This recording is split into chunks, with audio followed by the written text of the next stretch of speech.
السلام عليكم ورحمة الله. تالتة إعدادي لغات، أهلا بيكم.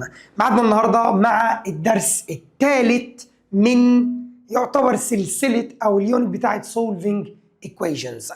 أنت عارف إن المرة الأولى خدنا أو أول درس كان solving two equations in two variables، يعني بيبقى فيه two letters of first degree، كنا نحطهم تحت بعض ويا إما adding يا إما subtracting يا إما substitution يا إما calculator. الموضوع الثاني كان solving an equation واحدة بس of second degree power 2، يعني in one variable اللي قلنا اسمها quadratic equation، وكان أشهر حاجة مهمة ليك الجنرال فورمولا. الدرس بتاع النهاردة الموضوع الثالث، يعني ميكس من ده على ده. يعني تعالى بس الأول أعرفك أو أفكرك برقم 1 و2 و3، وبعدين أقول لك عنوان الدرس بتاعنا إيه وهنشتغل فيه ازاي. بسم الله. لما نبص على هذه الايكويشن x plus y equal 5، هتقول لي دي ايكويشن اوف فيرست ديجري. حلو قوي. ان تو فاريبلز، في تو ليترز هنا x و y، يبقى دي ما تتحلش لوحدها، بتبقى محتاجه واحده كمان معاها عشان اقدر احدد قيمه الاكس وقيمه الواي. الايكويشن الثانيه x باور 2 بلس y باور 2 equal 7، دي اسمها ايكويشن اوف ايه بقى؟ سكند ديجري. لا، اللي قال فورث غلط، مش صح. دي ايكويشن اوف سكند ديجري، لان الاكس باور 2 والواي باور 2 برضو هنا ايكويشن اوف سكند ديجري ان تو فاريبلز، برضو اكس وواي. نفس الحدوته دي ما تتحلش لوحدها. الدرس بتاع النهارده هيجي لك ايكويشن واحده من الفيرست واحده من السكند، ومطلوب انك تحل الاثنين مع بعض. وللعلم في مثال تاني على الايكويشن اوف سكند ديجري ان تو فاريبلز زي ده، اكس باي واي ايكوال مثلا 10. هذه الايكويشن مالها؟ تقول لي ايكويشن اوف سكند ديجري. ليه؟ لان دول ملتبلاي بعض، اكس باور 1 واي باور 1، معنى كده ان هي كفانكشن يعتبر من الباور 2 او من السكند ديجري، فاحنا بنقول ان دي يا جماعه ايكويشن اوف سكند ديجري. مهم جدا باذن الله وانت داخل جوه الدرس وانت بتبدا معايا الدرس انك تكون عارف مين الايكويشن اللي فيرست ديجري ومين الايكويشن اللي سكند ديجري. دي حته مهمه جدا جدا جدا. يبقى سكند ديجري يا اما هتلاقي الاكس عليها باور 2 او الواي عليها باور 2 او المساله فيها اكس واي، او ممكن يجوا كلهم مع بعض. يعني مثلا ممكن يقابلك حاجه زي كده، اكس باور 2 بلس اكس واي بلس واي باور 2 ايكوال مثلا اي رقم، فدي كلها كده هتبقى من السكند ديجري. حلو حلو. هتلاقي واحد يقول لي ايه مستر، طب ما انا السكند ديجري دي كنت بحلها لوحدها المره اللي فاتت. اقول لك تعالى بص، انا كاتب رقم 3.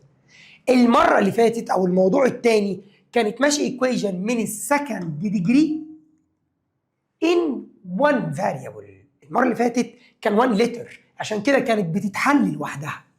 دي تتحل لوحدها. وقلنا الدرس بتاعي اصلا كان فيه 5 طرق تحل بيهم المساله دي. معاك شغال ان شاء الله، تمام؟ لما يكون سكند ديجري بس in one variable تتحل لوحدها، اما لو سكند ديجري و 2 letters 2 unknowns، يعني حرفين غير بعض، اعرف على طول انك لازم يكون معاك equation تانية. لو 2 letters يبقى لازم يكونوا 2 equations، وده التايتل بتاع درس النهارده يا جماعه، solving 2 equations in 2 variables، واحده من الفيرست ديجري واحده من السكند ديجري. هذا هو اور تايتل، هو ده العنوان بتاعنا يا جماعه، solving 2 equations، واحده من الفيرست ديجري واحده من السكند ديجري in 2 variables.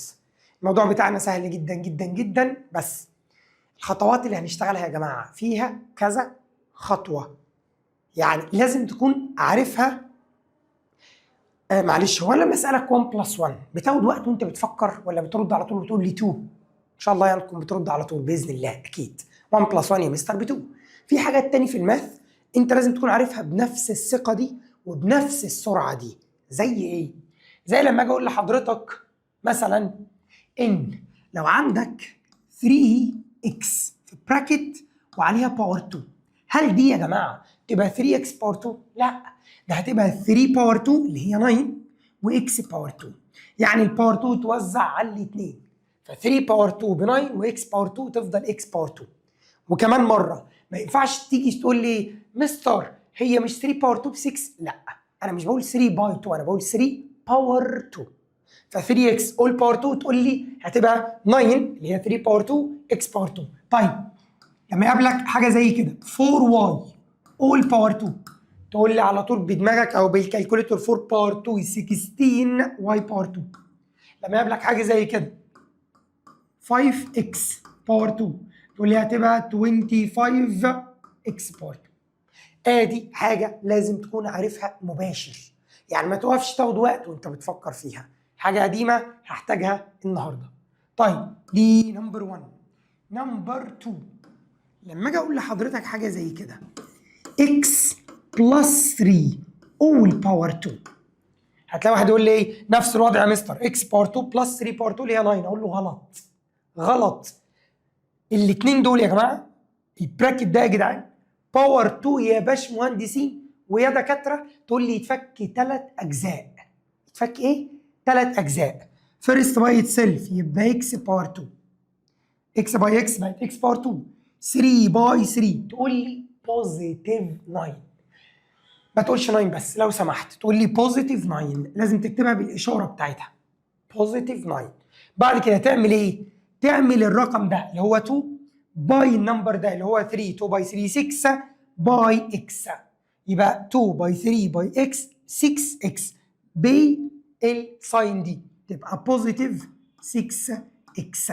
دي الحته اللي الناس بتنساها. الناس بتيجي تقول لي اكس باور 2 بلس 3 باور 2 اللي هي 9، اقول له غلط، لازم تكتب الحته اللي في النص اللي هي فيرست باي سكند باي 2، فيرست باي سكند باي 2 او 2 باي فيرست باي سكند او 2 باي سكند باي فيرست.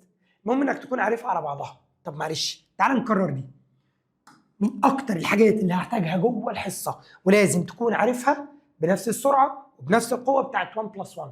1 بلس 1 ايكوال 2 تقول لي اكس بلس 3 اول باور 2 تتفك 3 اجزاء وترصهم.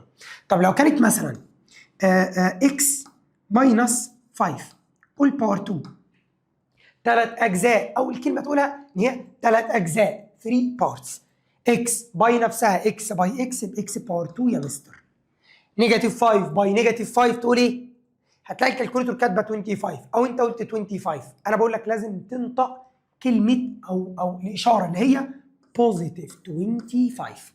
ما تسيبش الرقم طاير عايم، ما تجيش تكتبها لي كده 25. هتيجي بعد شويه هي ال 25 دي بلس ولا ماينس ولا وضعها ايه؟ دايما بلس. دايما الجزء الثالث بيكون بوزيتيف.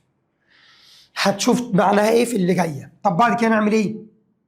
نعمل 2 باي 5 باي اكس، بس دي يا مستر نيجاتيف 5، يبقى 2 باي نيجاتيف 5 تبقى نيجاتيف 10 وحط اللتر نيجاتيف 10 اكس. تالت، هو دي اكتر حاجه هتتكرر واكتر حاجه هحتاجها. لو جالك حاجه زي كده 4 ماينس واي اول باور 2، اول حاجه تقولها ايه؟ 3 اجزاء. فيرست باي اتسيلف. واحد يقول لي مستر انا بقولها باور 2، ما تقولش باور 2 معلش، قول النمبر او الفيرست باي نفسه. 4 باي 4 16، نيجاتيف واي باي نيجاتيف واي بوزيتيف واي باور 2. دايما يا جدعان الحته الثالثه دايما بوزيتيف، سواء الاشاره اللي في النص يا جماعه كانت بلس او ماينس، الحته الثالثه دايما بوزيتيف بعد اذنك لو سمحت. طيب بعد كده نعمل ايه؟ نعمل 2 باي النمبر باي الليتر. 2 باي 4 8، وهنا في نيجاتيف واي، 8 باي نيجاتيف واي تبقى نيجاتيف 8 واي، او 2 باي 4 8، 8 باي واي 8 واي واحط معاها ايه؟ الماينس بتاعها. تالت، لما اقول لك هنا 1 بلس اكس باور 2 وقف، اكتب الثلاث اجزاء وارجع لي. المفروض ان انت عملت كده 1 باي 1 ب 1، اكس باي اكس بوزيتيف اكس باور 2، 2 باي 1 باي اكس بقت بوزيتيف 2 اكس. رابع خامس سادس ايا كان بقى العدد، انا مش هعد تاني. لو قلنا مثلا 7 ماينس مثلا يا سيدي 2 واي اول باور 2 مثلا، ممكن يحصل او ممكن يحصل. هنا هتقول لي 3 اجزاء، وقف جرب ال3 اجزاء وارجع لي. اكتب واغلط مش مشكله، وتعالى اعلمك او تعالى اقول لك الصح، او يبقى بسم الله ما شاء الله عليك لقطت الفكره وظبطتها. 7 باي اتسيلف تطلع 49. نيجاتيف 2 واي باي نيجاتيف 2 واي تبقى بوزيتيف 4 واي باور 2. واللي كاتب هنا 2 واي باور 2 غلط، والمساله هتطلع غلط. خلي بالك الكلام ده كله انا براجع على بريب 1 تقريبا، كل ده بريب 1. قبل ما ادخل على الحاجه بتاعتنا يا كبار لازم تبقى مظبط القديم. هتلاقي واحد يقول الفور جت منين؟ يا ابني ما انا بقول لك اعمل سكند باي نفسه، باي اتسيلف. نيجاتيف 2 باي نيجاتيف 2 تبقى بوزيتيف 4، واي باي واي واي باور 2. نيجي للحته اللي في النص، هنعمل 2 باي النمبر باي الباقي ده 2 باي 7 14، وهنا في باي نيجاتيف 2 واي. انت ممكن تمسك كالكوليتور وتعمل كده 2 باي 7 باي نيجاتيف 2، 2 باي 7 باي نيجاتيف 2. ما انا مش هكتب واي على الكالكوليتور اكيد، الدنيا طالعه بكام؟ نيجاتيف 28. اوعى تنسى اللتر واي. ادي 1 2 3 4 5، دول لازم يكونوا محفورين في دماغك بتوع اولى اعدادي. بص انا رجعتها 5 مرات عشان هحتاجها جوه الدرس مش اقل من 15 20 مره. دي هحتاجها كتير، ايوه قوي، فبعد اذنك لازم تكون جامد في دي. طيب الملحوظه الثالثه نمبر 3، لو جيت قلت لحضرتك اكس بعديها براكت اكس ماينس 3، ماذا ستفعل يا استاذي؟ تقول يا مستر هوزع اكس باي اكس، اكس باور 2، اكس باي نيجاتيف 3، نيجاتيف 3 اكس. اقول لك جدع صح. طيب لو بدلنا يعني لو جت كده واي بلس 5 وبعديها واي، سيم نفس الكلام، هو واي باي واي او واي باي واي مش هتفرق يعني. واي ملتبلاي الواي تبقى واي باور 2، واي ملتبلاي البوزيتيف 5 تبقى بوزيتيف 5 واي. يعني الكلام ده فيه مشكله؟ لا. طب لو جات لك كده نيجاتيف اكس براكت اكس ماينس 3، هوزع نيجاتيف اكس باي اكس تبقى نيجاتيف اكس باور 2، ونيجاتيف باي نيجاتيف بقى بوزيتيف. بوزيتيف كام بقى؟ مفيش حاجه اسمها اكس 3 في الماس، اسمها 3 اكس. اسمع تاني وعيد واكتب. طب لو جات لك كده نيجاتيف وجالك مثلا واي ماينس 5 وبعدين واي، ماذا تفعل؟ قدامك حلين او قدامك طريقين، هو كده كده الفاينل مش هيتغير. انك تسيب النيجاتيف دي في حالها وتوزع الواي على البراكت اولا، واي باي واي واي باور 2، واي باي نيجاتيف 5 نيجاتيف 5 واي، ثم وزع النيجاتيف بقى يبقى نيجاتيف واي باور 2، ونيجاتيف النيجاتيف يبقى بوزيتيف 5 واي. يبقى نيجاتيف لما يتوزع على البراكت يغير الساين بتاعته. في حد كان عايز يعملها بطريقه ثانيه، قال لي لا يا مستر ما كنتش هعمل كده، انا كنت هوزع النيجاتيف جوه البراكت الاول، فدي كانت هتبقى نيجاتيف واي ودي كانت هتبقى بوزيتيف 5. اللي هيطلع ده بقى اعمله ملتبلاي الواي، نيجاتيف واي ملتبلاي الواي تبقى نيجاتيف واي باور 2، بوزيتيف 5 ملتبلاي الواي تبقى بوزيتيف 5 واي. هل الفاينل اتغير؟ لا. يبقى الكلام ايه؟ زي الفل. الكلام ده كله يا جماعه متعاد يعني بنفس الشكل او باشكال اخرى عند حضرتك هنا في البيج دي، كلها كلام مهم جدا جدا. ماشي، هي بس اللتر ده محتاج يتعدل. 2 اكس هنا بلس دي هتبقى اكس باور 2، بعد كده بلس 8 اكس بلس 16. ايه اللي حصل هنا؟ شايف ال 2 اكس دي فضلت زي ما هي، اما البراكت اللي عليه باور 2 يتفك لايه؟ 3 اجزاء. فيرست باي اتسيلف اداني اكس باور 2، سكند باي اتسيلف اداني 16، بعد كده 2 باي 4 باي اكس بقت 8 اكس. اللعبه بقى في ايه؟ دلوقتي بقى عندي جزء 2 3 4 4 اجزاء. هل الاربع اجزاء دول كلهم مختلفين ولا في حاجه شبه حاجه؟ كله يا جماعه ماس قديم جدا، لو ظبطته الدرس الجديد خلص. الدرس الجديد يا جماعه ما فيهوش غير خطوه جديده، الباقي كله اللي انت شايفه قدامك ده الماس القديم. طبعا هنا في اضافات، في خطوات جديده. ايه هي؟ ان انا عندي 2x وال 8x لايك تيرمز، متشابهين. طب دي بوزيتيف 2 بوزيتيف 8 تجمعهم يبقوا 10x، يبقى x باور 2 تفضل زي ما هي، 2x بلس 8x تطلع 10x، و16 تفضل زي ما هي. الكلام ده يا جماعه هيتكرر مره واثنين وثلاثه. طيب تعالوا نشوف دي، بس انا عايز اكتب دي واحلها ستيب باي ستيب كلها. y باور 2 ماينس براكت y ماينس 3 اول باور 2. تعالوا نكتبها كده على جنب. بسم الله. y باور 2 ماينس y ماينس 3 اول باور 2. دي لما اجي اعمل لها سمبليفاي، الخطوه دي هتقابلني وانا بحل، وانت بتحل هيقابلك. دي ما اعرفش اعمل فيها حاجه، ماينس وافتح براكت، براكت عليه باور 2 يتفك 3 اجزاء. فيرست باي اتسلف يبقى واي باور 2، سكند باي اتسلف قلنا نيجاتيف 3 باي نيجاتيف 3 يبقى بوزيتيف 9. واكد للمره المليون الجزء الثالث دايما بوزيتيف. ليه؟ نيجاتيف باي نيجاتيف هيطلع بوزيتيف يا جماعه. طب لو كان اصلا في المساله في بلس بلس او بوزيتيف باي بوزيتيف هيفضل بوزيتيف، فدايما الجزء الثالث بوزيتيف. دن. الحته اللي في النص بقى 2 باي الرقم باي الليتر، 2 باي نيجاتيف 3 نيجاتيف 6 باي واي يبقى نيجاتيف 6 واي. ما خلصتش. ماذا يحدث؟ هذا النيجاتيف يغزو، يدخل يتوزع على كل البراكت، فيقلب كل الساينز، كل الاشارات تتغير. يعني تبقى واي باور 2 ماينس واي باور 2 ماينس وماينس بقت بلس 6 واي، ماينس وجوه بلس يبقى بقى ماينس 9. فتلاقي ايه سبحان الله، هنا بوزيتيف واي باور 2 هنا نيجاتيف واي باور 2 يكنسلوا بعض، فالشكل الرخم ده اتبقى منه ايه؟ 6 واي ماينس 9. هنا هتلاقي الناس اتقسمت لنوعين، نوع قاعد انا مبسوط ان انا براجع الكلام ده وبفتكره لان فعلا كنت ناسيه، نوع تاني يقول لك ايه مستر لا انا حاسس ان الكلام ده صعب ادخل في الدرس، من غير ده مش هتعرف تحل الدرس الجديد. ليه يا جماعه؟ هو سلم. حضرتك عايز، احنا النهارده هنشتغل في الستيب رقم 10 او 11، كل مره لازم تطلع التسع خطوات وتبدا بقى من 10 تشتغل. فلو حضرتك من السلم الكام سلمه الاولى مكسرين، كل مره هتقع، مش هتوصل، مش هتعرف تشتغل في الدرس بتاع النهارده. فبعد اذنك الكلام ده تكتبه مره واثنين وتكرره لحد ما تبقى قوي فيه.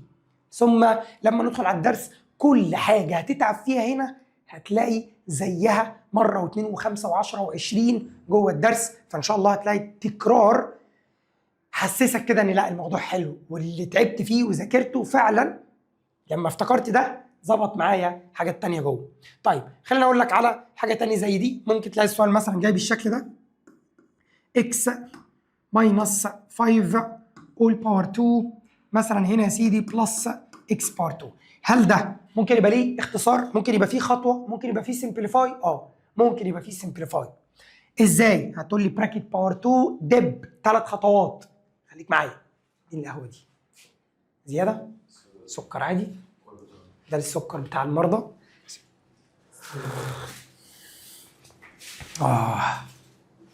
فاكر المره اللي فاتت قلت لك ايه؟ تلاقي شغل عالمي ورحت ماسك الكالكوليتر وعملت حاجه غلط باين، صح؟ لا المره دي ان شاء الله يعني شغل عالمي. لا انا جايب ميه، كل دي ازاز يا اسطى. مش مفيش حاجه سحبت. بسم الله. فيرست باي اتسلف يبقى اكس باور 2، سكند باي اتسلف هتبقى بوزيتيف 25، بعد كده 2 باي الرقم باي الليتر يبقى 2 باي نيجاتيف 5 نيجاتيف 10 وجنبها اكس. هذا البراكت تم تجزئته، تم فكه، عملنا له اكسبان، ده لو انت بتحب اللغات يعني. عملنا له اكسبانشن، فكناه فبقى 3 اجزاء، والاخت دي تتدلع زي ما هي. طب دي ليها زي دي اهي. واحد يقول لي اشيلهم مع بعض وانا اشيل رقبتك. يا عم الحاج دي بوزيتيف ودي بوزيتيف، مش عشان في مره اتكنسلوا عشان كان واحد بوزيتيف وواحد نيجاتيف يبقى في كل مره هيتكنسلوا.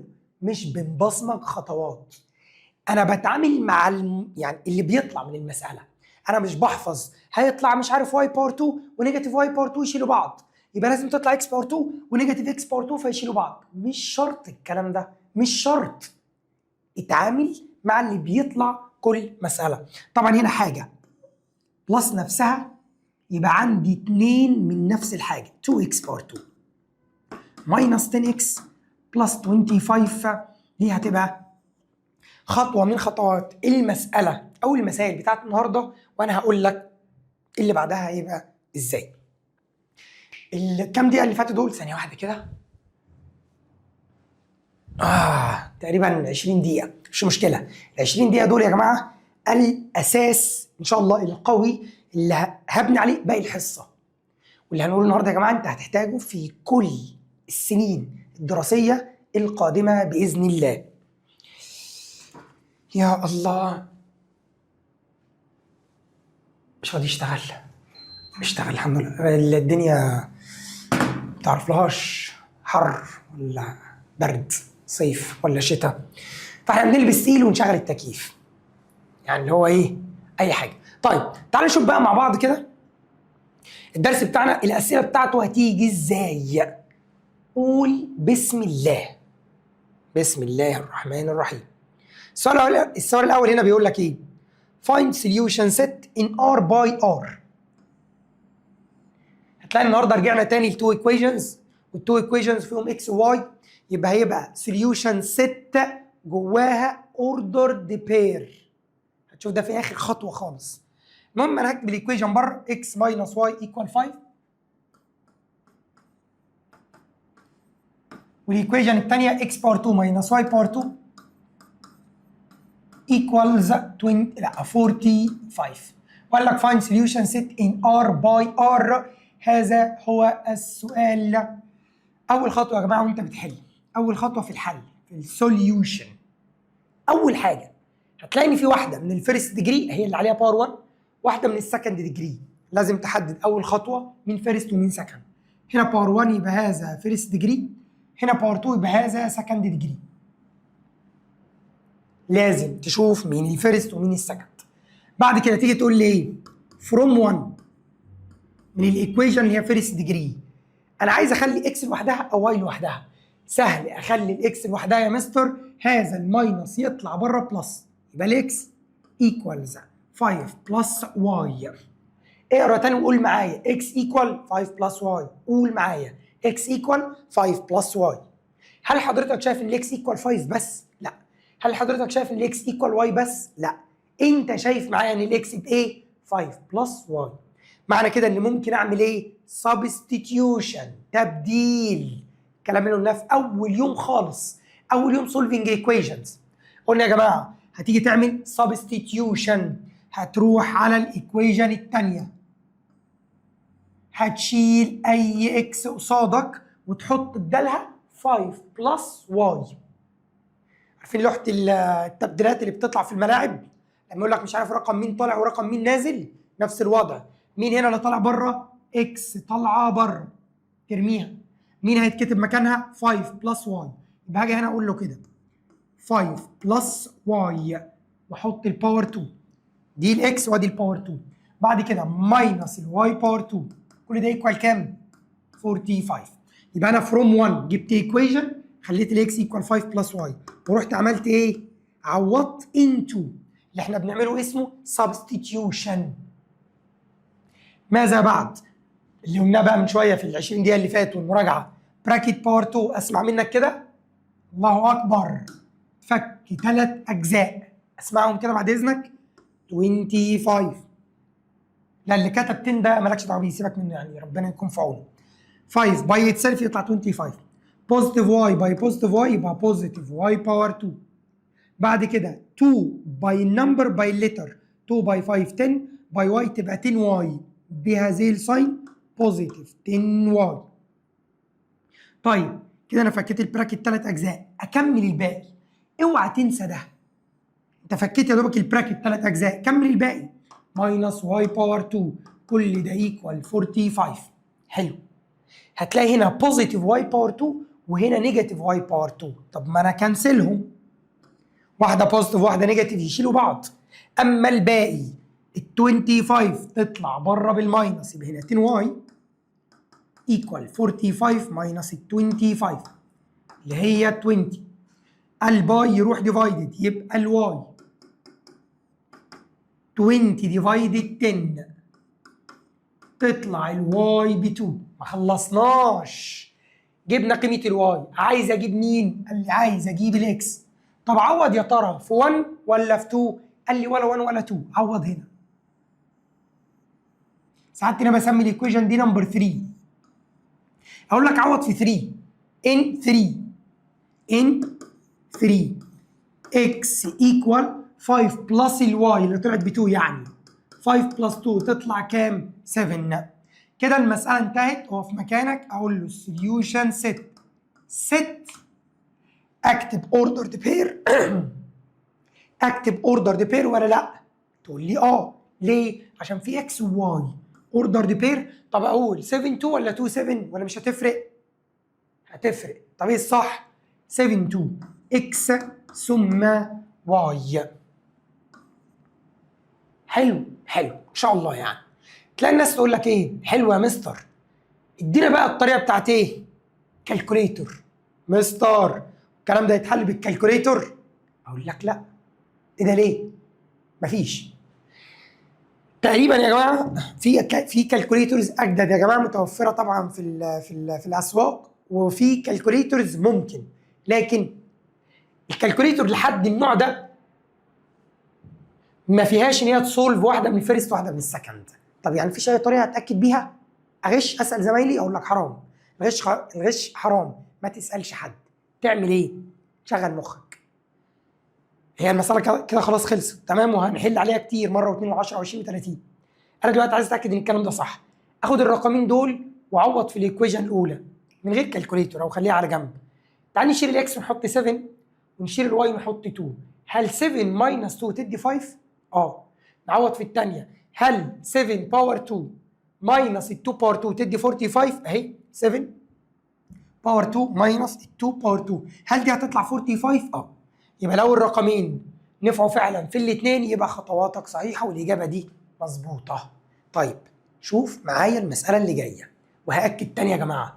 يا ترى لما نيجي نبص على خطوه 2 3 4 5 6 7 خطوات، اوعى تقول لي خطوات كتيره. انا مش بقول لك يلا احفظ موضوع التعبير ده هيجي لك في الامتحان، لا. انا بقول لك ان انت مجرد ما تبدا وتعمل خطوه، الخطوه دي بتجيب خطوه ثانيه، الثانيه بتجيب ثالثه، الثالثه بتجيب رابعه، الخطوات بتجيب بعض ومش هنحفظهم. انا اهم حاجه عندي الخطوه الاولى والثانيه، دول اهم حاجه، الباقي كله مسألين. يعني بعد ما خلصت الخطوتين دول ايه اللي حصل؟ براكت باور 2 اتفك 3 اجزاء، بعد كده ادنج وسبتراكتنج، بعد كده بوزيتيف راح نيجاتيف، بعد كده باي راح ديفايدد، سولفنج ايكويشن، كلام فاضي. فانا اهم حاجه عندي البدايه الصحيحه. فعشان كده تعالى نشوف سؤال تاني على طول. هل الخطوات كل مره هتبقى بنفس الشكل وبنفس الكلام بالملي؟ لا، البدايه هي اللي هتحدد هتكمل ازاي. السؤال هنا بيقول لك ايه؟ اكس ماينس واي ايكوال 0 ثم 2 اكس باور 2 ماينس واي باور 2 ايكوالز 9. لما تبدا تحل اول خطوه تقول لي مين في دول فيرست ديجري، مين في دول سكند ديجري. اللي فيها باور 1 سميها فيرست، واللي فيها باور 2 سميها سكند. بدايه الحل هقول له فروم 1. تعرف تخلي الاكس لوحدها؟ اه. هتقول لي هنا الماينس يروح بلس. بسم الله الرحمن الرحيم. مفيش حاجه يا جماعه اسمها 0 بلس واي. ايه 0 بلس واي دي؟ واي على طول. ولو جاب لك او لو قابلك في مساله اكس بلس واي ايكوال 0، ما تجيش تقول لي اكس ايكوال 0 ماينس واي، اسمها نيجاتيف واي على طول يا جماعه. ممكن نعمل ده؟ ممكن نعمل ده لو سمحت؟ يبقى لو اكس ماينس واي، الماينس يروح هنا كي بلس، مفيش حاجه اسمها 0 بلس واي، ما اسمعهاش، ما تكتبهاش، تكتب واي على طول. يبقى هنا اكس ايكوال واي. طب لو في مسائل اخرى جاب لك كده اكس بلس واي ايكوال 0، مفيش حاجه اسمها اكس ايكوال 0 ماينس واي، اسمها نيجاتيف واي على طول. 0 ايه ده؟ هنعمل بيه ايه؟ ملوش لازمه وهيلخبطك، ملوش لازمه وهيلخبطك، فما تكتبوش. تعال نكمل. فروم 1 اعمل ايه بقى؟ اكس هتطلع بره واكتب بدالها واي، يعني ان 2 تبديل اكس تطلع بره واكتب بدالها واي، يبقى هنا 2 بدال الاكس هكتب واي وما تنساش الباور 2 ماينس واي باور 2 كل ده ايكوال 9. 2 واي باور 2 اماينس منها واي باور 2 يتبقى ايه؟ 1 واي باور 2. 2 هتشيل منهم 1 يتبقى 1. قلمين تاخد منهم قلم يتبقى قلم. جزمتين تاخد منهم جزمه يتبقى جزمه. 2 كوينز تاخد منهم كوين يتبقى كوين. 2 واي باور 2 تنقص منها واي باور 2 يتبقى واي باور 2 ايكوال 9. الباور 2 يتنقل الناحيه الثانيه بوزيتيف نيجاتيف روت، حلو قوي. بوزيتيف نيجاتيف روت ال 9 فيطلع كده بوزيتيف نيجاتيف 3. نقسم الصفحه كده نصين يا جماعه. تقول لي يا اما الواي 3 تكتب زي ما انا بكتب كده، يا اما الواي نيجاتيف 3. جبنا الواي خلصت؟ لا، هرجع اعوض. فين؟ ولا هعوض في الاولى ولا في الثانيه، هعوض في دي، سميها رقم 3 يا جماعه. طلع الاكس ايكوال واي، يبقى هنا الاكس قد الواي ب 3، هنا الاكس قد الواي بنيجاتيف 3. يبقى السوليوشن ست. افتح ست. الاوردر دي بير اللي هنا اكس وقصادها واي يبقى 3 و3. اوردر دي بير. الاوردر دي بير الثاني اكس ومعاها 3 يبقى نيجاتيف 3 نيجاتيف 3. شكل الخطوات مش زي اللي هناك. تاني مش هنحفظ شكل الخطوات ايه. انا اهم حاجه عندي تطلع اكس او واي لوحدها، تاني حاجه تروح تبدل تطلع لتر وتحط بداله لتر. بالمناسبه في حد هنا قال لي ايه؟ قال لي يا مستر بعد ما جبت اكس ايكوال واي انا بدل ما بدلت الاكس هنا انا بدلت الواي، يعني شلت الواي وحطيت بدالها اكس، هيطلع نفس الانسر. فاينل ريزلت مش هيتغير. ينفع، مش لازم تكون نفس الخطوات اسطمبه هي بالملي، لا ماشي. بيبقى المين شيب الهيكل الفكره الاساسيه واحده، ماشي، بيتغير على حسب انت اشتغلت على ايه. طيب خليني اقول لك على سؤال ثالث كده من دماغي. لو جيت قلت لك x بلس y equal 0، قلت لك هنا x باور 2 بلس 3y باور 2 equals مثلا يا سيدي 16. يلا بينا. اول خطوه مين الفيرست ومين السكند؟ اللي فيها باور 1 فيرست، اللي فيها باور 2 سكند. هقول له كده فروم 1. تعرف تخلي الاكس لوحدها؟ واحد قال لي طب انا اقدر اخلي واي لوحدها. مش هتفرق لما تتعود بقى في الدرس وتدوس تعرف تخلي الاكس، اللي تعرف تخليه لوحده خليه لوحده. فيعني هنا انا هطلع دي بره 0 ماينس واي، ما تكتبهاش كده يا جماعه والله بتبوظ الدنيا عند الناس. 0 ماينس واي تكتب نيجاتيف واي على طول. into هروح على الايكويشن الثانيه، اي اكس تقابلني شيلها واكتب بدالها نيجاتيف واي. يبقى هنا بدال الاكس دي هكتب نيجاتيف واي في براكت باور 2، بعد كده بلس 3 واي باور 2، كل ده يكوال كام؟ 16. الباور الايفن يكنسل النيجاتيف فدي هتبقى واي باور 2، وهنا 3 واي باور 2 ايكوال 16. هنا مش ماينس ده هنا بلس 1 واي باور 2 بلس 3 واي باور 2 حاجه بلس 3 من نفس الحاجه يبقى 4 من نفس الحاجه 4 واي باور 2 ايكوالز 16. وهنا بتحصل ازمه مع اغلبكم يا جماعه. ناس كتيره تقول لك ودي الباور 2 روت، ما ينفعش، لازم تودي الملتبلاي الاول بالديفايدد. يبقى واي باور 2 ايكوالز 16 ديفايدد 4 فتطلع 4. بعد كده تودي الباور 2 بوزيتيف نيجاتيف روت فيطلع بوزيتيف نيجاتيف روت ال 4 بوزيتيف ونيجاتيف 2. نقسم نقول للواي ايكوال 2 الواي ايكوال نيجاتيف 2. نرجع بقى فين؟ في رقم 3 ان 3 اكس. هو قال لي الاكس نيجاتيف الواي، طب الواي لما احط هنا 2 يبقى نيجاتيف 2، وهنا نيجاتيف، النيجاتيف 2 بقى بوزيتيف 2، يبقى السوليوشن ست الاوردر دي بير الاولاني نيجاتيف 2 2، الاوردر دي بير الثاني اكتب اكس الاول 2 ونيجاتيف 2. يبقى الاساس بتاع الدرس بتاعي ان انا بيبقى عندي ايكويشن فيرست ديجري وايكويشن ثانيه سكند ديجري. من الايكويشن دي اجيب الاكس لوحدها لو عرفت، او الواي لوحدها اللي اعرف اخليه لوحده واخليه لوحده، واروح رايح على الايكويشن الثانيه كان ده الملعب بتاعي، هيحصل تبديل في الملعب، واحد يطلع واحد ينزل مكانه. هل كل مره الاكس بتتشال ويتحط بدالها واي؟ لا. يعني اول سؤال حليناه الاكس اتكتب بدالها ايه؟ الاكس اتكتب بدالها 5 بلس واي. يبقى انت هنا مفيش حاجه اسمها ايه؟ مستر انا كل مره بشيل الاكس واحط بدالها واي؟ لا طبعا. طب بحط بدالها نيجاتيف واي؟ لا طبعا. طب كل مره بحط بدالها 5 بلس واي؟ لا طبعا، على حسب السؤال. تعال نغير، تعال نبص السؤال ده مع بعض. هنا اهو بيقول لك هنا ايه؟ x minus y equal 0. احنا حلينا زي ده هنا، خلاص سيبك منه.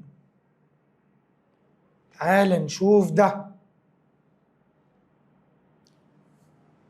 يقول لك هنا ايه؟ اسمع كده مني، x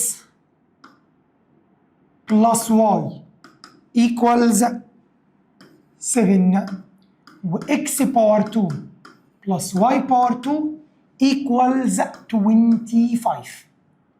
اول خطوه مين الفيرست مين السكند؟ تقول لي والله يا مستر دي باور 1 يبقى فيرست، دي باور 2 يبقى سكند. ابدا الحل بتاعي from 1. تعرف تخلي الاكس لوحدها؟ هطلع دي بالماينس. واحد تاني يقول لك انا اقدر اخلي الواي لوحدها، هطلع الاكس بالماينس. ايه اللي يعجبك؟ انا هنا ما دام الاكس لوحدها خلاص بحب امشي بالاكس على طول. دي تروح بره يبقى 7 ماينس واي. يبقى هنا لما نروح للملعب الايكويشن من السكند ديجري هي الملعب بتاعنا، هعمل هنا ايه؟ تبديل. مين يطلع بره؟ اكس تطلع بره. مين ينزل مكانها؟ 7 ماينس واي.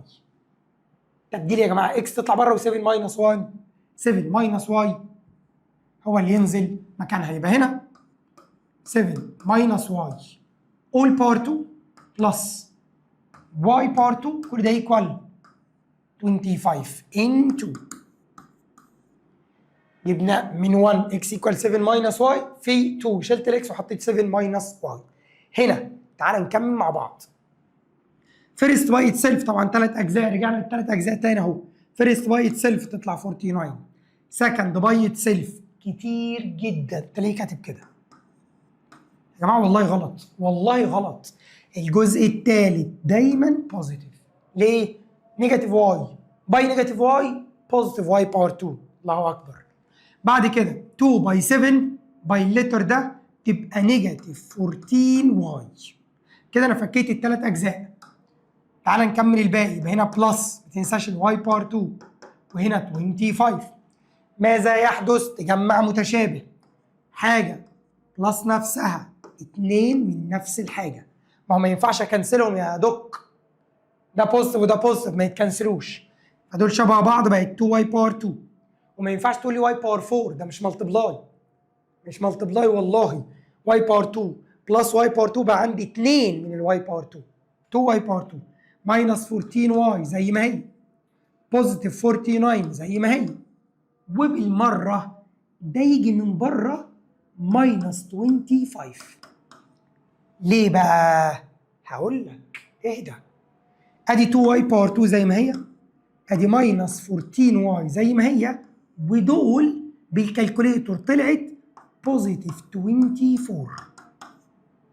اهي يا حبيبي اهي، تكتب كده 49 ماينس 25 تطلع 24. ايه ده؟ ده الدرس اللي فات. ايكويشن فيها باور 2 وباور 1 ورقم لوحده، يعني الاي ب 2، البي بنيجاتيف 14، السي ب 24. طب ما هو ده كان بيتحل بالفاكتورايزيشن. واحد قال لي جنرال فورمولا، يقول لك لا طويله جدا، لا مش هيقابلك جنرال فورمولا هنا، دايما بتيجي فاكتورايزيشن. فانت لما تيجي تعمل هنا خطوه الفاكتورايزيشن اسمع مني. خليني مثلا ايه، اسيب الخطوه دي وابدا اعمل خطوه الفاكتورايزيشن. في حاجه هترجع تتكتب هنا، اتقل لما اخلص ارجع لها. لما نروح نعمل مود 5 3 يا مستر، مود ده 5 3 A ب 2 B بنيجاتيف 14 وسي ب 24. اول رقم طلع كام؟ طلع 4. يبقى انا هكتب هنا y ماينس 4، ما تحطش اكس، المساله فيها y اصلا. طيب تاني حاجه طلع 3، يبقى انا هكتب y ماينس 3. اهدى بعد اذنك، في حاجه هرجع اكتبها هنا في الاخر. المهم كمل معايا من هنا. معنى الكلام ده ان يا اما الواي ايكوال 4 يا اما من هنا واي ايكوال 3. كده جبنا الواي، اروح اجيب الاكس ان رقم 3. فين رقم 3 هنا؟ اللي هي بتاعت 7 ماينس واي. هقول له الاكس ايكوال 7 ماينس الواي، 7 ماينس 4 طلعت ب 3، وهنا 7 ماينس الواي تطلع 4. يبقى السوليوشن ست اول اوردر دي بير اكس وواي يبقى 3 و4.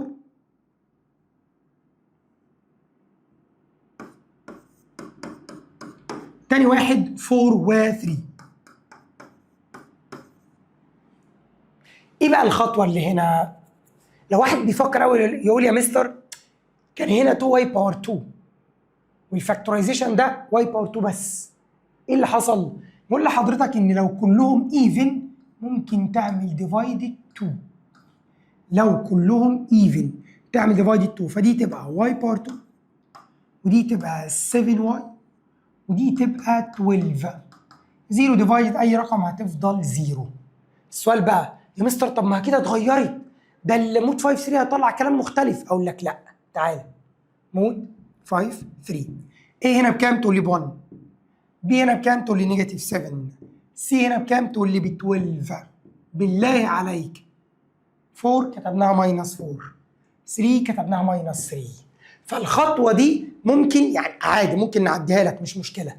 قدام بقى لما تكبر ان شاء الله في السنين اللي جايه من دي يا جماعه بنطلع السوليوشن على طول، يعني ما بنكتبش الخطوتين دول قدام. يعني ليه؟ المساله مليانه خطوات بسم الله ما شاء الله يعني. طيب بعد ما تخلص لو عايز تتاكد انك صح ممكن تروح تجرب في التو ايكويشنز. هجرب مره الاكس ب 3 مره الواي ب 4. هل 3 بلس 4 تطلع 7؟ جرب هنا 3 وهنا 4. هل 3 باور 2 بلس 4 باور 2 تطلع 25؟ تعال نجرب الاوردر دي بير التاني اللي هو 4 و 3. هل 4 بلس 3 تطلع 7؟ هل 4 باور 2 بلس 3 باور 2 تطلع 25؟ يبقى الاجابات بتاكد منها بالتعويض، انا بعوض بالارقام اللي طلعت لكن ما بتطلعش بالكالكوليتر. ماشي يا جدعان؟ واضح ان خطوات المساله اول خطوتين يعني دايما فروم 1 من الفيرست ايكويشن او من الفيرست ديجري بطلع لتر لوحده يا الاكس يا الواي. بعد كده انتو اروح اعوض في السكند ايكويشن، وعلى حسب شكل السكند ايكويشن الخطوات بتتغير. ساعات في حاجات بتتكنسل، ساعات في حاجات ما بتتكنسلش، ساعات بيقابلني فاكتورايزيشن، ساعات بيقابلني مفيش فاكتورايزيشن تبقى ايكويشن عاديه بلس يروح ماينس. هتلاقي واحد يقول لي طب وانا اعرف منين؟ مع التركيز هتعرف. يعني هنا الواي باور 2 ما اتكنسلتش فين؟ فبقى عندي 2 واي باور 2 واي باور 1 ونمبرز، فهنا فاكتورايزيشن. اما في مساله سابقه فين؟ اهو الواي باور 2 اتكنسلت فمش هيبقى فيه فاكتورايزيشن، كان بلس راح ماينس. طبعا الكلام ده مع التكرار، ولما تحل مره واثنين وثلاثه واربعه هتلاقي الموضوع بقى ايه؟ بقى واضح، ما تقلقش يعني. طيب بص يا باشا، انت دلوقتي هتعمل ايه؟ اول حاجه المسار اللي فاتت دي هتوقف ترجع تكتب كل مساله وتحلها بايدك. لو ما كنتش حليت بايدك معايا كل مساله تحلها بايدك كخطوات وتطلع معاك صح ترجع تعمل الكلام ده. طيب ثانيا، ثانيه واحده بس كده، في كم مساله كده انا عايزك تكتب ايه اللي هقول لك عليه دلوقتي، تبدا تحله بايدك بره. يعني انا عايزك تحل السؤال ده، اول سؤال هتحله بايدك. لو x ماينس y تايتل طبعا اهو find solution set in r by r. اول واحده x ماينس y equal 0، x باور 2 بلس y باور 2 equals 8. ادي واحده. تاني واحده x بلس y equals 6. وإكس باور 2 ماينس واي باور 2 12. دي رقم 2. تالت واحدة لو قلنا إكس بلس واي إيكوال مثلا 5 وإكس باور 2 بلس واي باور 2 equals 13.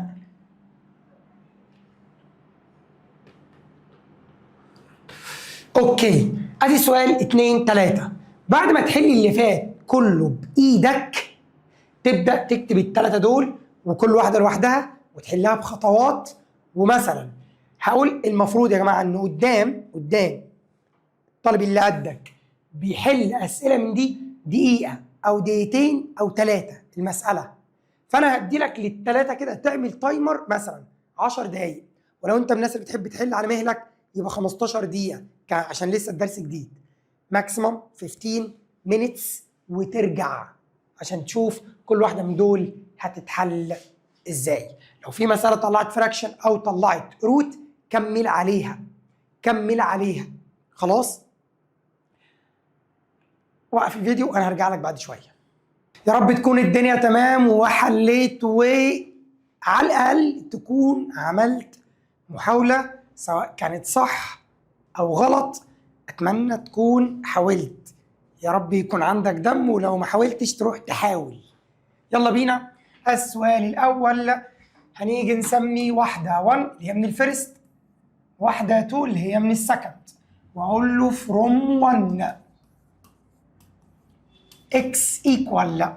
هنا طبعا مفيش حاجه اسمها 0 بلس واي، هتقول لي على طول واي ان 2. هروح اشيل اي اكس تقابلني واحط بدالها 2. خش يا اسطى شيل مره واحده كمان. تعالى نروح هنا هنشيل الاكس نحط بدالها واي باور 2. خلاص شلت الاكس كتبت واي بقت واي باور 2. كمل الباقي بلس واي باور 2 كل ده ايكوال 8. حاجه بلس نفسها 2 من نفس الحاجه، مفيش التالتة دي مش شغاله. يبقى عندك هنا 2y باور 2 equals 8. انا بكلم حد والله مش مجنون، يعني في واحد كده مرمي في الارض هنا ماشي. هودي ديفايدد 2 8 ديفايدد 2 تطلع 4، ثم الباور 2 يتنقل بوزيتيف ونيجاتيف روت، يبقى y equal بوزيتيف نيجاتيف روت ال 4، فتبقى بوزيتيف اور نيجاتيف 2. نقسم يا اما الواي رقم بوزيتيف 2 يا اما الواي نيجاتيف 2. نرجع نعوض فين؟ في اللي انا بحب اسميها رقم 3 M3. الاكس قد الواي يبقى الاكس كمان ب 2، الاكس قد الواي يبقى الاكس كمان بنيجاتيف 2. سوليوشن سيت لاول واحده 2 و2 اور نيجاتيف 2 نيجاتيف 2 اوردرد بيرز. يبقى حضرتك بكده تكون حليت اول سؤال. طب لو لا قدر الله كان طالع غلط، اديك سمعت الصح ايه. ونقف يا جماعه نقول يا جماعه بعد اذنكم لو حصل لا قدر الله وحضرتك عند خطوه معينه غلطت وكملت غلط، ما تجيش تقول بس خلاص انا عرفت الغلط ايه وتسيبها. لا، عرفت الغلط حل السؤال من اول خطوه لاخر خطوه دلوقتي ماشي. تعال نحاول في الثانيه. بيقول لك x plus y equal 6.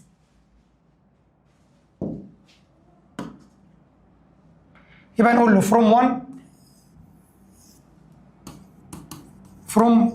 1. انا بحل بدي يا جماعه، طلع دي بره يبقى ال x equal 6 minus y.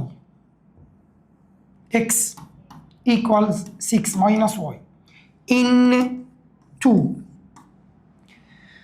يلا نشيل الاكس نحط بدالها 6 ماينس واي براكت باور 2، بعد كده ماينس واي باور 2 كل ده ايكوالز 12. براكت باور 2 يتفك 3 اجزاء، فيرست باي اتسيلف 36، سكند باي اتسيلف تبقى بوزيتيف واي باور 2. لا تنسى، مش مسموح انك تنسى ان الجزء الثالث دايما بوزيتيف. بعد كده 2 باي 6 باي نيجاتيف واي تبقى نيجاتيف 12 واي. حلو قوي، الله ينور عليكم. كده فكيت البراكت الثلاث اجزاء اهم. كمل المساله minus y باور 2 equals 12. من النوع اللذيذ السهل اللي فيه بوزيتيف ونيجاتيف فبيشيلوا بعض. يتبقى 36 minus 12y. سيب النيجاتيف 12y وطلع بوزيتيف 36 بالماينس، يبقى 12 minus 36 نيجاتيف 24. ممكن اشيل النيجاتيف مع النيجاتيف او اعمل ديفايدد نيجاتيف 12 مباشره. نيجاتيف 24 اوفر نيجاتيف 12 يطلع ب 2. تعال نجيب الاكس من ايكويشن نمبر 3. 6 minus 2 تطلع 4. يبقى السوليوشن ست جواها اوردر بير اكس وواي 4 و 2. تعالى نعمل تشيك في المسألة الأصلية. هل 4 بلس 2 تطلع 6؟ طب هل 4 باور 2 ماينس 2 باور 2 تطلع 12؟ نعم. يبقى السؤال الثاني انتهى. شوف السؤال الثالث. x بلس y equal 5.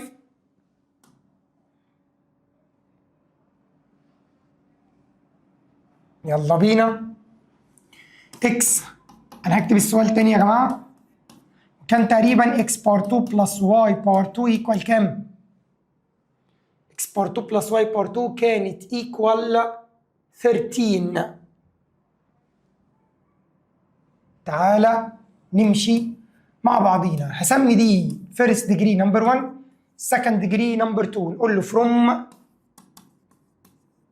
1 x equals 5 minus y into، اروح على الملعب الايكويشن الثانيه، اشيل اي اكس واحط بدالها 5 minus y.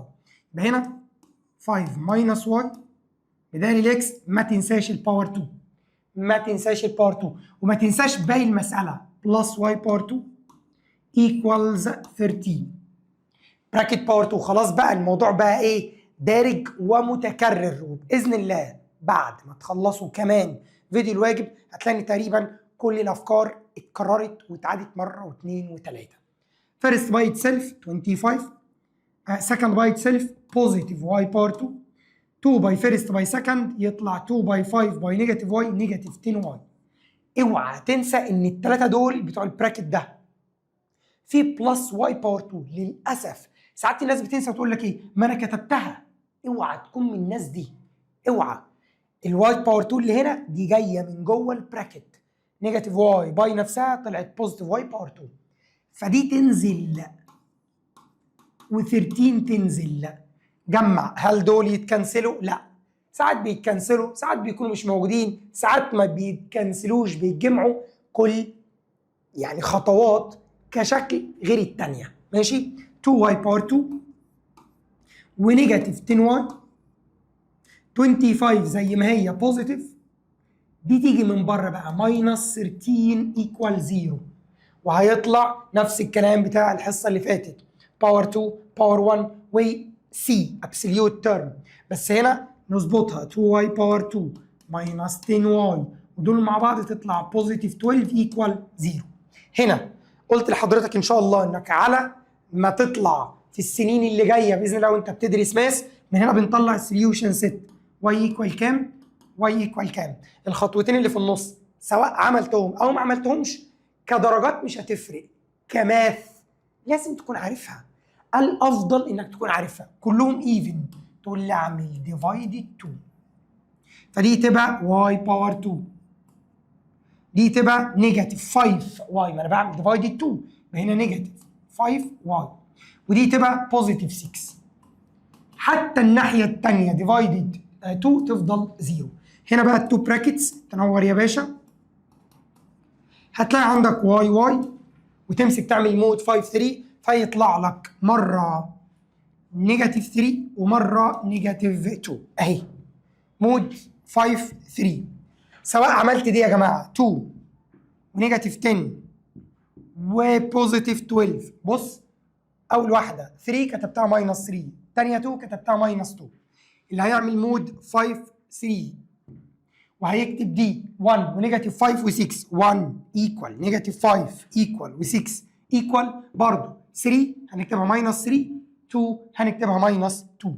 الخطوات الأساسية لم تتغير.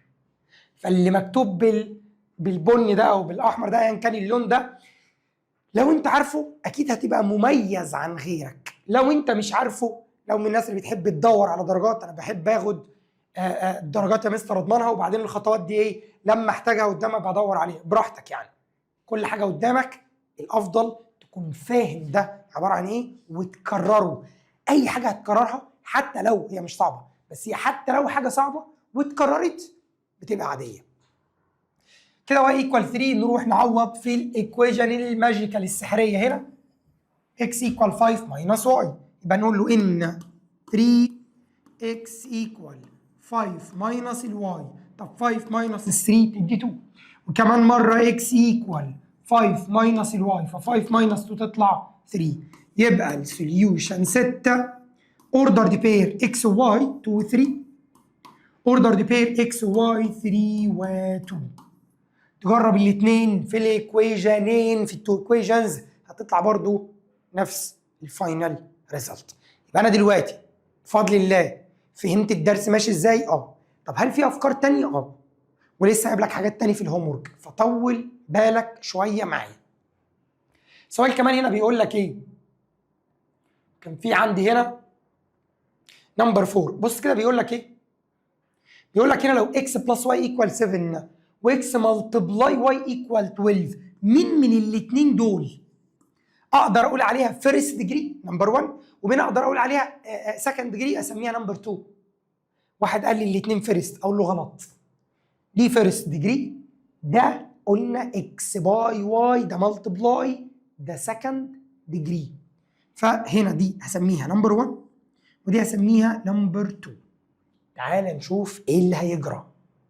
فروم 1 المين ستيبس يا جماعه، الخطوات الرئيسيه ما بتتغيرش. x ايكوال 7 ماينس y، x ايكوال 7 ماينس y ان 2. هاجي هنا هشيل الاكس، اكس تطلع بره، وهحط بدالها البراكت اللي هو 7 ماينس y، يبقى اكس تطلع بره و7 ماينس y تدخل مكانها، يبقى براكت 7 ماينس y. كمل بقى في واي تاني، ال 7 ماينس واي اتكتب بدال الاكس، الباقي ده اللي هو واي وايكوال 12، كل ده ينزل زي ما هو. طب البراكت ده لما خدناه في المراجعه اول 20 دقيقه ماذا حدث؟ قلنا وزعناه 7 باي واي تبقى 7 واي، بعد كده واي باي نيجاتيف واي تبقى نيجاتيف واي باور 2، وهدي من بره تبقى نيجاتيف 12، كل ده ايكوال 0. رجعت برضو ايكويجن من الحصه اللي فاتت A و B و C.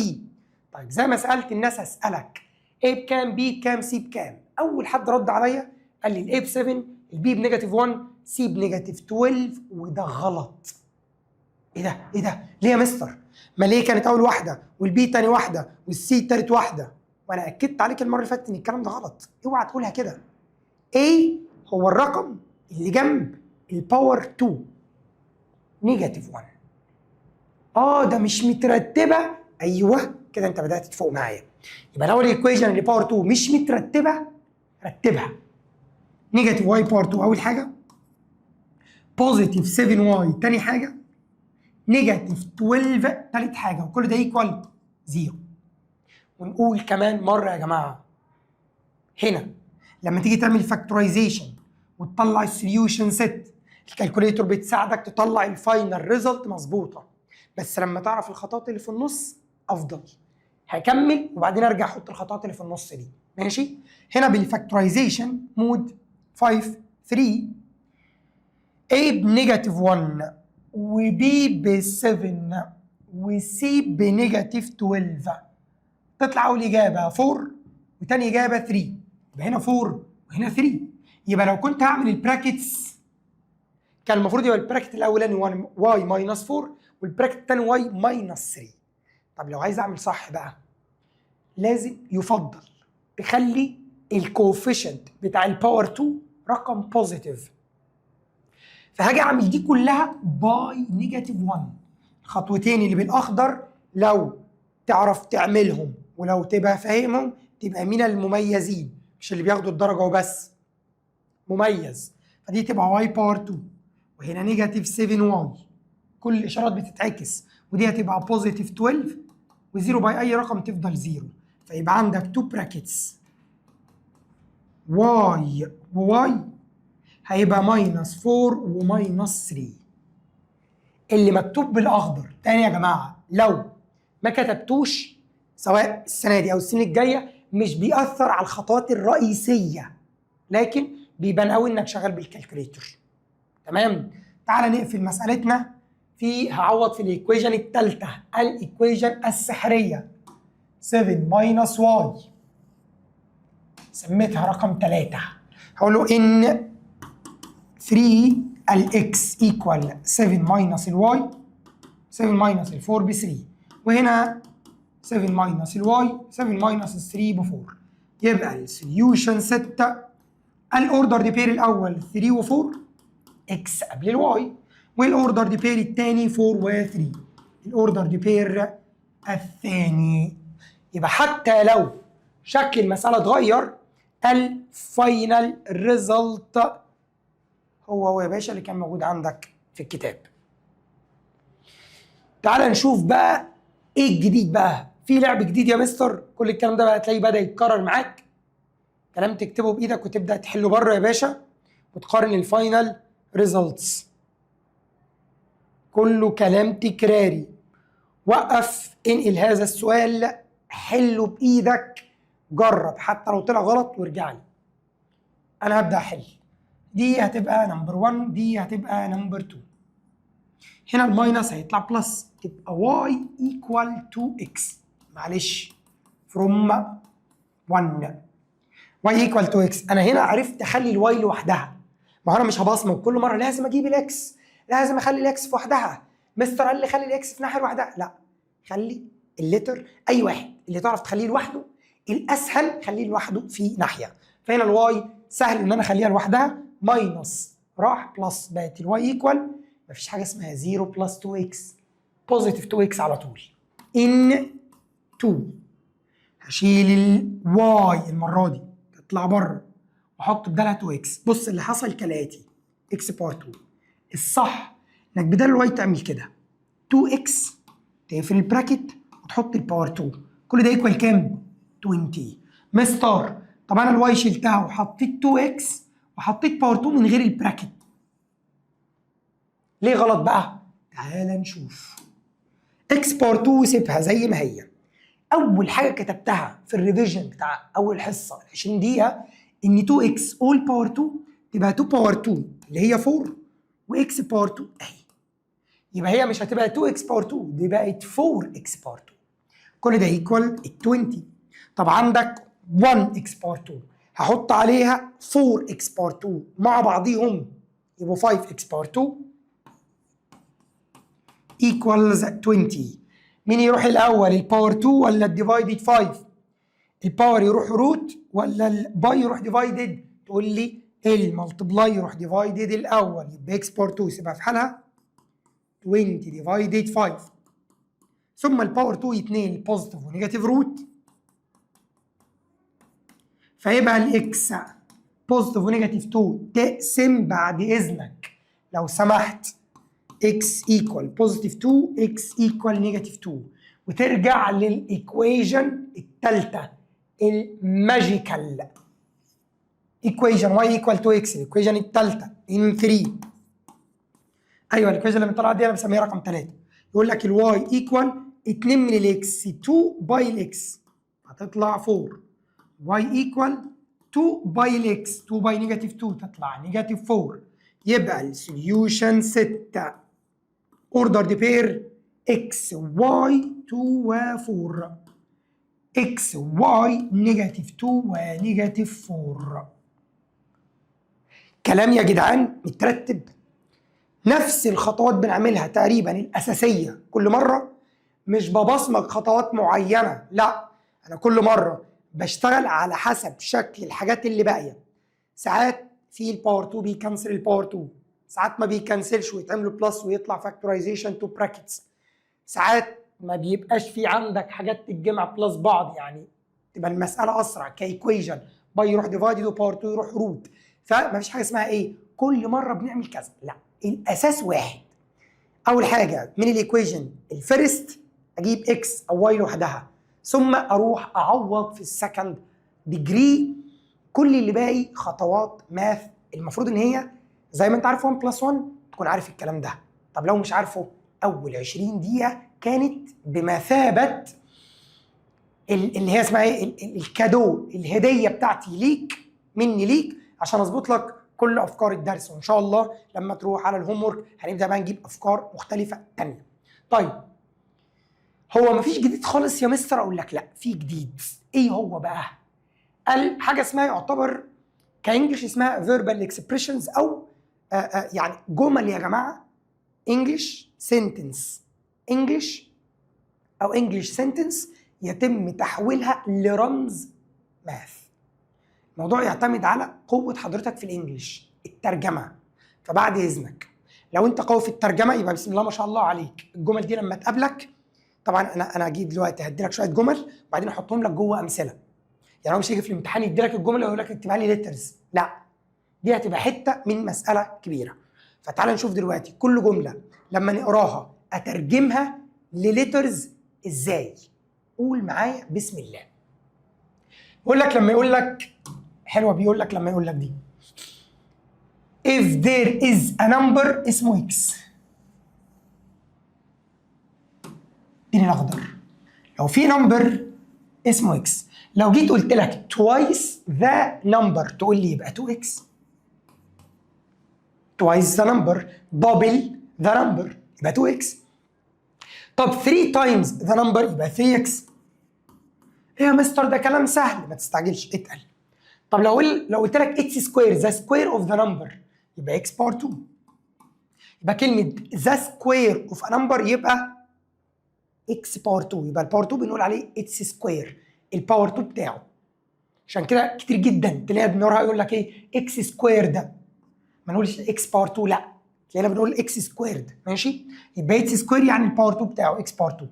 طب لو قلت لك توايس اتس سكوير، حروف متبدله معلش، توايس اتس سكوير تقول لي ايه؟ تقول لي 2 اكس باور 2، ماشي؟ طب لو قلت لك اتس اديتيف انفرس، ايه الاديتيف انفرس ده بقى؟ النيجاتيف بتاعه نيجاتيف اكس. طب لو جيت قلت لك اتس مالتيبليكيتيف انفرس، ايوه دي يا مستر كانها اكس اوفر 1، يبقى المالتيبليكيتيف انفرس 1 اوفر اكس. الكلام ده عارفه وباين قدامك سهل، اوكي خلاص تمام صح. طب لو مش كويس تقرا مره واثنين وثلاثه وتحفظه على جنب. كل جمله من دول هتقابلك في مساله من المسائل. طيب لو جه بقى قال لك تو نمبرز هروح مسميهم اكس وواي، يبقى لما كان نمبر واحد سميته اكس. لو قال لك تو نمبرز هقول له كده تو نمبرز يبقى let the two numbers x and y. وهنفترض ان الاكس يا جماعه هو الاكبر مثلا، يعني عشان هتعرف ليه دلوقتي. لو قلت لك the sum of two numbers، لو عايز sum of x and y هكتبها ازاي دي بالماث؟ تكتب x plus y.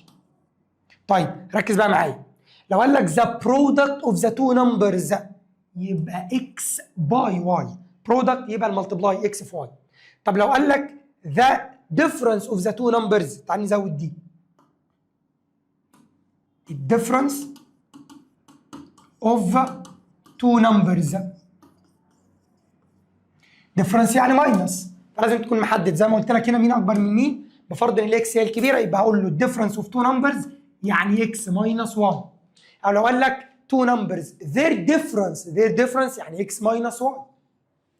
ثوابت هندخل بيها على امثله دلوقتي، اتقل ركز بقى معايا. لو قال لك sum of their squares يعني ايه؟ انا عايز مجموع الباور 2 بتاع كل واحد من الاثنين، فدي معناها x باور 2 بلس y باور 2. يبقى لما اقول لك sum of their squares تكتب x باور 2 بلس y باور 2. طب لو كتب لك الجمله دي square of their sum، هل الجمله دي هي نفس الجمله دي؟ طبعا لا. ليه؟ هنا قال sum بتاع السكوير يعني باور 2 باور 2 اعملهم بلس، اما هنا قال ايه؟ قال square السم. يعني هعمل الاكس بلس الواي، الصم ده هعمله سكوير، دي بحط عليه باور 2. بالله عليك هل ده هو ده؟ لا، ده يا مستر اللي كان بيتفك لثلاث اجزاء، فخلي بالك هو بيبقى كاتب انهي جمله من الاثنين. الجمل دي تحطها قدامك وتكررها مره واثنين وثلاثه، غير كده هي هتتكرر معاك في الامثله اللي جايه حالا حالا، لا تستعجل. لا. اخر حاجه لو قال لك the difference of their squares يبقى هتقول لي x باور 2 minus y باور 2. بعد اذن حضرتك البيج دي قدامك، كتبت كل الليترز، الكلام الجديد اللي انا كتبته من تحت. تعال نشوف الكلام ده لازمته ايه، سواء في الدرس ده او في الدروس اللي فاتت. ايه ده، هو ممكن يجي على اللي هنقوله دلوقتي يا جماعه ممكن يكون على اول درس او تاني درس او تالت درس، ممكن يكون على اي 2 equations او 1 equation. سمي الله وتعالى نشوف واحده واحده. لو جه قال لك ايه two numbers their sum is 10. اول ما قلت two numbers مستر اكس وواي، حلو، انا عايز اكتب دي بقى their sum is 10. تعمل ايه؟ تقول لي their sum is 10 يعني x plus y equal 10. سمي دي نمبر 1. حد يزعل من حاجه؟ اكيد لا، سهله جدا. طب رجع قال لك ايه and their difference is كام الرقم فيه اهو 2، بفرض ان الاكس هي الكبيره. their difference يبقى x minus y، x minus y equals 2. find them، عايز الاكس والواي. ايه ده بقى؟ هل ده يا جماعه درس النهارده ولا الدرس بتاع الجنرال فورمولا والفاكتورايزنج ولا اول درس خالص؟ ده اول درس خالص، اللي هو كان 2 equations من الفيرست ديجري. فلما الاقي الواي لو الايكويشن دي مش باينه اهي كمان مره x minus y equal 2، كنت بعمل ايه في الاثنين دول؟ الواي بوزيتيف والواي نيجاتيف اعمل اد. x بلس x بقت 2x، بوزيتيف واي ونيجاتيف واي باي باي ايكوال تنزل مكانها 10 بلس 2 ب 12 اودي ديفايدد 12 ديفايدد 2 طلعت 6. نرجع نعوض في الاولى او الثانيه. هعوض في الاولى x هكتب بدالها 6 بلس الواي معرفهاش ايكوال 10، هطلع ماينس 10 ماينس 6 ايكوال 4. يبقى ده 2 نمبرز ار 6 اند 4. فعلا 6 والاربعه مجموعهم 10، 6 بلس 4 ب 10، والماينس بتاعهم 6 ماينس 4 ب 2 فعلا. طب كمان سؤال، هو كله بيبقى سهل ده؟ بص، مش كله بيبقى سهل ومش كله بيبقى صعب. انت عايز توصل لحد فين في الماث، في الدراسه بتاعتك؟ على قد ما تبقى عايز توصل حل كتير. تعال نشوف السؤال التالي اللي بعده. يقول لك ايه two numbers their sum is 9. two numbers سميناهم x و y. طب لما اقول لك their sum is 9 يبقى هقول له الايكويشن الاولى x plus y equal 9. their product is 18. x في y، x y على طول equals 18. ما هذا؟ ده درس النهارده. دي من الفيرست دي من السكند، صح؟ فهسمي دي نمبر 1، هسمي دي نمبر 2. تعال نحل فوق هنا from 1. طلع دي بره يبقى x equal 9 minus y، دي طلعت بره بالماينس into x تطلع بره وينزل بدالها 9 minus y في براكت، كمل الباقي ملتبلاي الواي، كل ده equals 18. وزع الواي على البراكت، خلاص كله تكراري بقى. y باي 9 تطلع 9y، y باي y ماينس نزل y باي y باور 2، هدي من بره ماينس 18. هنا عايزين نعدل الايكويشن او ممكن اعمل مود 5 3 وطلعت الواي على طول، اللي يعجبك. ما هو خلاص زي ما بقول لك كله هيبدا ايه يتكرر. حتى الستوري بروبلمز لما اتحولت لايكويشنز، يا اما رجعت لايكويشنز يعني زي النهارده، يا اما ايكويشنز زي المره اللي فاتت، يا اما ايكويشنز زي اول حصه خالص. تعال نمشي ستيب باي ستيب. هنا دي هتبقى نيجاتيف. طب بقول لك ايه، انا هعملها باي نيجاتيف 1 على طول. ليه؟ عشان عايز الواي باور 2 تكون بوزيتيف، فده هيبقى بوزيتيف واي باور 2، ودي هتبقى نيجاتيف 9 واي، ودي هتبقى بوزيتيف 18، والزيرو هيفضل زيرو. زيرو باي اي رقم اكيد هيفضل زيرو صديقي الصغير. فاكتورايزيشن او كالكوليتور اللي هيعمل فاكتورايزيشن 3 باي 6 هيطلع الرقمين 3 و6. اللي كان عايز يعمل خطوه الفاكتورايزيشن كان هيبقى y ماينس 3 y ماينس 6. طب لسه ما خلصناش، كمل. هات الاكس. الاكس كانت عباره عن 9 ماينس الواي. طب 9 ماينس ال 3 تطلع 6. اكس 9 ماينس الواي. طب 9 ماينس ال 6 ب 3. ما تكتبش هنا سوليوشن سيت تقول لي ده 2 نمبرز الرقمين يا 3 و6 يا 6 و3. الرقمين 3 و6. والدليل ان فعلا ذير سم 3 و6 يا جماعه مجموعهم 9 والبرودكت الملتبلاي بتاعهم 18. صح؟ يبقى ده 2 نمبرز ار 3 اند 6. ده الحل بتاع السؤال الثاني. الكلام ده مش محلول عندك، هتحله بره. طيب سؤال ثالث. 2 انتجرز. ايه بقى الفرق بين 2 نمبرز و 2 انتجرز؟ 2 انتجرز يبقى لازم يطلعوا هول نمبرز، رقم صحيح. 2 نمبرز بقى كان ممكن يطلعوا فراكشن عادي او يعني ديسمال، يعني كنت تكمل المساله مش مشكله. 2 انتجرز لازم يطلعوا عدد صحيح. طب قال لك ايه؟ قال لك their difference is 5. تعالى بقى هنا على جنب. فين؟ تعالى نكتب تحت خالص. بقول له كده x minus y equal، هو قال their difference equal 5 صح؟ their difference is 5. تمام. x minus y equal 5. the difference between their squares دي q يا جماعه معلش، ودي a ودي r c s معلش بقى اي اس سكويرز. معلش اللغه اللي كان مكتوب مش هتفرق. the difference between their squares is 35. هترجم ازاي بقى الديفرنس between their squares؟ تقول لي x باور 2 minus y باور 2 equal 35. طبعا اللي من الفيرست ديجري هتبقى نمبر 1، اللي من السكند ديجري هتبقى نمبر 2. تعمل بوز، تحل الاثنين وترجع لي. انا هبدا from 1 x equal 5 plus y in 2 x تطلع بره وينزل بدالها في براكت 5 plus y باور 2. كمل بقى minus y باور 2. كل ده equal 35. مع التكرار هتلاقي ان دي من النوع السهل، لان جوه هيطلع لي بوزيتيف y باور 2 وبره المساله كان فيها ماينس y باور 2 فهيشيلوا بعض. دي بتكون اسرع شويه، بس حتى لو اطول يا مستر انا كده كده بعرف احلها. انت جامد، انت تقدر. اعلانات رمضان بقى وكل سنه وانت طيب. فيرست باي اتسيلف 25. سكند باي اتسيلف بوزيتيف y باور 2 2 باي 5 باي y 10y. انزل بدي ماينس y باور 2. كل دي ايكوال 35. البوزيتيف يشيل النيجاتيف، بوزيتيف تطلع بالنيجاتيف يبقى 10y. 35 ماينس 25 تطلع 10. نعمل ديفايدد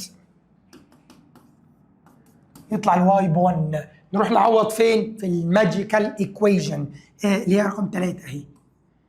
ان 3x equal 5 بلس ال 1 تطلع 6. يبقى التو نمبرز 1 و 6. والدليل هل لما اعمل 6 ماينس 1 يدي 5؟ هل لما اعمل 6 باور 2 ماينس 1 باور 2 تطلع 35؟ السؤال اللي بعده a rectangle its length is more than its width by 4. اقف ثواني. جمله يا جماعه هتحفظها على طول. انا عارف ان انت فاكر ان مور ذان هتعمل بلس، معلش خليني اترجم لك بس. ايه رايك نسمي اللينس اكس واسمي الويدث واي؟ اي ريكتانجل يا جماعه كان ليه لينس وويدث، ماشي؟ if its perimeter equal 28 سنتيمتر find its area. لا الموضوع هنا طويل شويه. ليه؟ مساله من المسائل اللي هتحتاج تسمعها مره واثنين وثلاثه تاني قبل ما احلها. هتحتاج، في ناس بسم الله ما شاء الله هتسمعها مره واحده وتظبطها خلاص، بس في ناس هتحتاج مره واثنين وثلاثه. انت ادرى بنفسك، انت ادرى بنفسك. اصل في ناس لازمتها انت اضرب نفسك. لا ما تضربش نفسك. يو نو يور سيلف. انت عارف نفسك، انت عارف مستواك، عارف ان انت هتفهمها من اول مره او لا ما ظبطتش فاسمعها تاني، او انا محتاج اسمعها كمان مره وبعدين احلها. فالفيديو معاك، كرر. اول حاجه في المساله يا جماعه يعني هنقسمها لكذا حته. لما اقول لك ماذا حدث، لما اقول لك اكس مور ذان واي باي مثلا 5، دي تتكتب ايكويشن ازاي؟ ما هو مش هقعد اجيب لك كل الكلمات اللي في الدنيا واقول لك بتحول ايكويشن ازاي. انت لازم مع التكرار تبدا تقرا جمله فتعرف تترجمها مثل لوحدك. لما اقول لك ان اكس اكتر من الواي ب 4 ممكن تكتب بالشكل ده، ان اكس ماينس الواي، هي دي 5 معلش، اكس ماينس الواي ايكوال 5. هتلاقي واحد قال لي يا مستر هي في السؤال كانت ايه؟ باي 4. يا جماعه انا بدي مثال، مش هتفرق. لو قلت لك ان اكس مور ذان الواي باي 4 معنى كده ان اكس ماينس الواي ايكوال 4، او ان الاكس دي هي 4 بلس واي. ده هو ده يا جماعه، ده هو ده اهي، كان الماينس راح هناك بلس. في ناس تقول لي لا، كان الاكس الكبيره لما اعمل ماينس 4 تطلع قد الواي اهي. يا جماعه ده هو ده هو ده، بس انا عايز اوصل معاك لشكل عشان ما نغيرش. لما تلاقي في المساله كلمه more than او greater than او exceeds، كل الكلمات اللي تعني ان هي زياده عنها، تقول لي ان اي كلمه من الكلمات دي تعني ماينس x minus y equal 4. ولو مش مصدق خلينا افكر معاك ثواني. هي ال 9 اكبر من ال 5 بكام؟ 9 اكبر من ال 5 ب4، صح؟ صح. فلما اجي اقول لها كماس كايكويشن هقول ايه؟ هقول ان 9 ماينس ال 5 ايكوال 4، صح؟ يبقى لما اجي اقول لك ان التسعه اكتر من الخمسه ب4، ال 9 مور ذان ال 5 ب 4، كايكويشن تكتب ازاي؟ 9 ماينس ال 5 ايكوالز ال 4. دي تثبت معاك لحد ثانوي. مع تغيير كلمه مور ذان ممكن تبقى جريتر ذان، ممكن تبقى اكسيدز تزيد عن، خلاص؟ فدايما كلمه مور ذان او كلمه اكسيدز او كلمه جريتر ذان تشيلها وتحط بدلها ماينس. حاجه كمان، لو بدل في مساله ثانيه يعني، وده تقريبا هتقابلك في الهوم ورك، لو قلت لك ان اكس less than y باي 4، انا بالله عليك عايزك تشغل دماغك، هو مين هنا اصغر من مين؟ الاكس اصغر من الواي، يعني مين الكبيره؟ بمعنى تاني الواي هي الكبيره، اكس اصغر من الواي يبقى الواي الكبيره، صح؟ فلا للزان طبعا هتبقى ايه؟ برضو ماينس، بس المره دي هتبدا باللي بعد للزان، يبقى واي ماينس الاكس ايكوال 4. هتلاقي حد يقول لك مش فاهم او مش فاهمه. يا جماعه ده انجلش، المفروض انك تعرف تترجمه لوحدك. يعني مثلا ال1 اصغر من ال1 اصغر من ال3 مثلا ب2، صح؟ 1 للزان 3 باي 2. الكلام ده صح ولا لا؟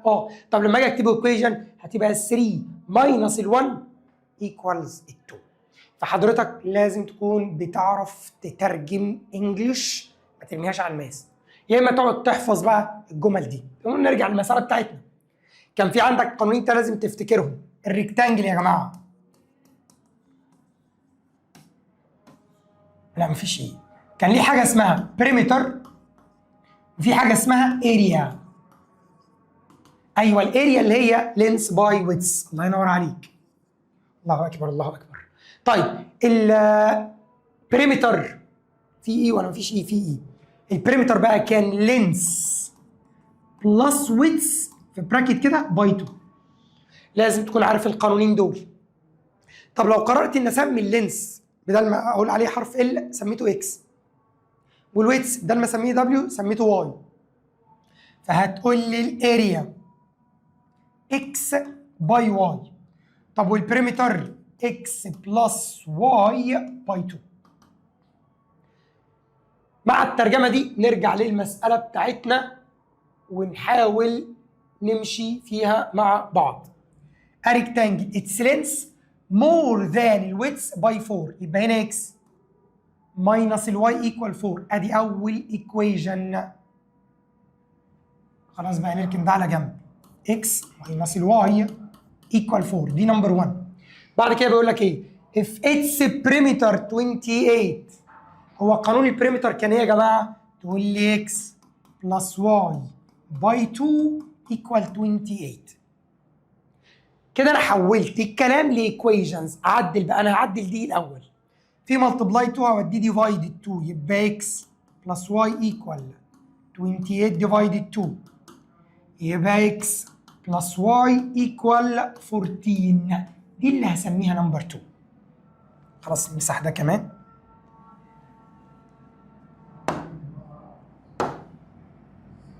ماشي ثواني بس. ايوه ريحت ورجعت تاني على طول.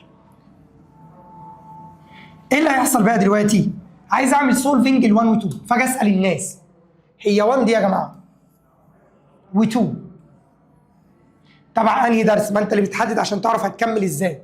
يا مستر دي تبع اول درس خالص، فيرست ديجري x minus y equal 4 وهنا x plus y equal 14 y نيجاتيف y بوزيتيف اد. مستر مش كنا بنعمل دي مود 5 1؟ براحتك طلع الاكس. ماشي اعملها خطوات وانت جربها كالكوليتر. 2x ودي هتشيل دي وهنا 18 ودي ديفايدد يبقى الاكس ايكوال 9. نرجع نعوض هنا 9 بلس الواي ايكوال 14. تعال نعمل فوق كده. طلع دي ماينس هتلاقي الواي طالعه 14 ماينس 9 و5. هو ولا عايز اكس ولا عايز واي، هو عايز الاريا. فالاريا قلنا بتاعت الريكتانجل اريا ريكتانجل ايكوال لينس في ويتس اكس في واي 9 باي 5 تطلع 45 مثلا سنتيمتر سكوير او متر سكوير او يونت سكوير مش هتفرق. خلاص يبقى انا دلوقتي عن طريق الايكويشن الاولى والايكويشن الثانيه طلعت اكس وواي. مين الاكس؟ كان اللينس. مين الواي؟ كان الويتس. فالاريا لينس في ويتس اكس في واي. يبقى بعد ما عملت سولفنج وطلعت اكس وواي رحت جبت الاريا عن طريق اكس باي واي. لاست كويستشن برضو على الريكتانجل. يقول لك هنا ايه؟ a length of rectangle هسمي اللينس ده x is 3 سنتيمتر more than الويتس. هو بيحاول يصعب لك الجمله الانجليش، فانت يعني اقراها ترجمها بمعرفتك. اللينس اكتر من الويتس ب 3 يبقى اللينس الكبير والويتس الصغير، وما دام قال مور ذان يبقى ماينس. يبقى انا هنا هكتب اكس ماينس الواي ايكوال 3. في واحد قال لي لا انا ترجمتها زي ما هي اكس ماينس ال 3 ايكوال واي. والله العظيم هي. بص يا حبيب قلبي، اللي كتب اكس ماينس الواي ايكوال 3 زي اللي كتب دي، والدليل هخلي اكس لوحدها او اوريدي مش معايا بس اهي هتبقى اكس ايكوال واي بلس 3 صح؟ طب واللي هيخلي اكس لوحدها هي كمل باللي ترتاح لها. خلاص انا هكمل بدي. ما دام اللينس اكتر من الويتس ب 3 يبقى اكس ماينس واي لينس ماينس ويتس ايكوال 3. بعد كده رجع قال لك ايه؟ الاريا از 28. قانون الاريا كان لينس في ويتس يبقى اكس في واي ايكوال 28. ده درس النهارده. ادي 1 وادي 2. دي الفيرست ودي السكند. فروم 1 x equal 3 plus y into x تطلع بره واحط بدالها 3 plus y كمل multiply الواي equal 28. هوزع y by y باور 2 هدي من بره minus 28 equal 0. خلي بالك الواي باور 2 بوزيتيف مظبوطه. فهناخد الايكويشن دي ونبدا نكمل. خلاص الكلام ده اتكتب قبل كده فاحنا ايه عايزين نمسحه عشان يبقى عندنا مساحه نحل فيها. y باور 2 مظبوطه بلس 3y مكانها وماينس 28. انا بس عدت ترتيب السؤال. هنا في خطوه فاكتورايزيشن هيطلع عندك كام؟ ماشي حلو. هيطلع عندك 4 و7. 7 هتكون طالعه بالنيجاتيف وال4 هتبقى طالعه بالبوزيتيف. تعال ناكد. مود 5 3 1 و3 ونيجاتيف 28. تلاقي واحده طالعه ب4 الثانيه طالعه بنيجاتيف 7. فلو هتحط براكت كان يبقى واي ماينس 4 وهنا واي بلس 7 ايكوال 0. لما نيجي نكمل بقى اسمع الملحوظه دي. تيجي هنا وتكتب ريفيوزد. ايه ده؟ ليه يا مستر ريفيوزد؟ هو في لينس وويتس بالنيجاتيف يا جماعه؟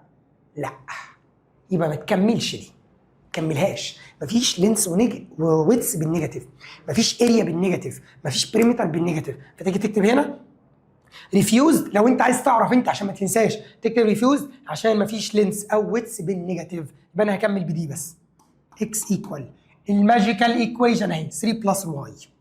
3 بلس الواي 3 بلس ال4 ب 7. هو بقى كان عايز ايه؟ كان عايز البريمتر.